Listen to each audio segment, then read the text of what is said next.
Welcome to Classic Game Room. This is Banjo Pilot, the long-awaited sequel to Accordion Pilot, and the prequel to Zither Pilot.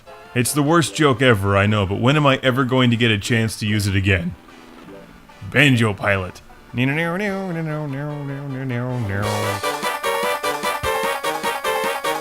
Gotta love the music in this game. It's Banjo Pilot from Rare and THQ, released in 2005 for the Game Boy Advance. A clever twist on the overused kart racing formula. Instead of driving karts, you're flying airplanes, which kind of handle like karts.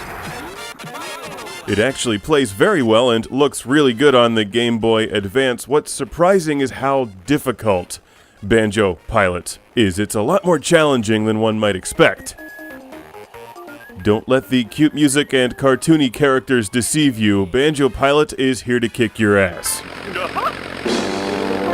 Featuring characters from the popular Banjo-Kazooie series, which debuted on the Nintendo 64. The airplanes in the game add an extra level of complexity and challenge to the tried and true Mario Kart clone formula. Because even though you're flying, you still have to stay on the track, and you can move up and down, but don't try to fly off the track because for some reason, even though you're in an airplane, it'll slow you down or knock you down. So these are obviously really crappy airplanes. So the flying in Banjo Pilot actually defeats the entire purpose of flying, which is to fly above roads and obstacles. You may as well take a bus. I'm thinking about this way too much, aren't I? It's the realism, people.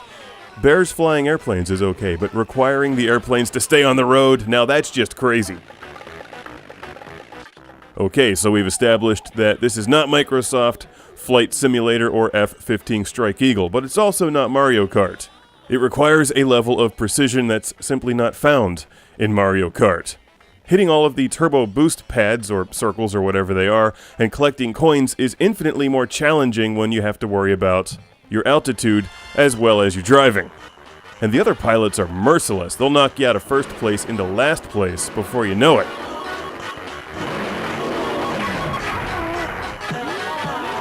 But you know, even though it's very good, after a while Banjo Pilot loses some of its charm, and it's hard to put a finger on why, because it doesn't necessarily do anything wrong.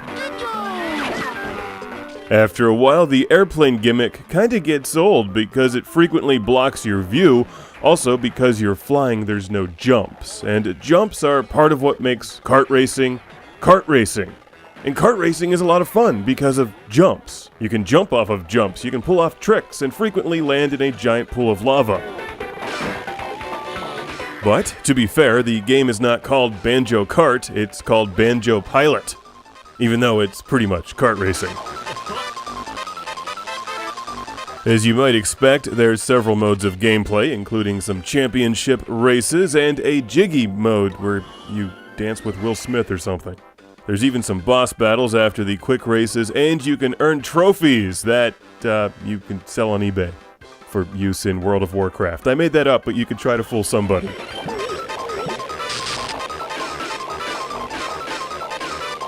So here's a part where Pocahontas is trying to ram you from behind with an airplane. Say that to yourself 3 times fast. In conclusion, Banjo Pilot is okay. It's not a great game, but it's not awful either. It actually plays pretty well on the Game Boy Advance. And the Game Boy Player for the GameCube.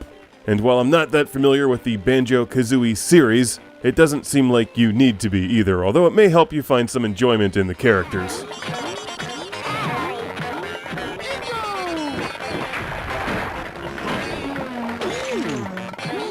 Banjo Pilot was sent to the show by our friend Eric from Dallas, Texas. So a big thanks to Eric, and if you enjoy the Banjo-Kazooie series or want to try some kart racing with airplanes, then Banjo Pilot is the game for you. It won't cost you very much for the Game Boy Advance.